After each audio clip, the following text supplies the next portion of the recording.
Lekin bugun hech kim zo'rlamasa ham ikishdim. Nimaga desangiz, darvozadan shundoq kirishingiz bilanoq boshingizga kulfat tushganini sezdim. Baland poshna tufligingiz bormi? Nima? Baland poshna tufligingiz bormi? To'g'ri. Bo'lsa o'sha tuflini olib chiqing. Yuragimni sug'urib oyog'ingizni tagiga tashlayman.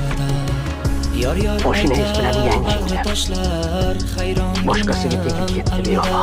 Ayb o'zimda. Vaqtida suvchi yuborish kerak edi. U bechora ham ermakka boshimni aylantirib yuribdi deb o'ylagan bo'lsa kerak. Toshlar hayron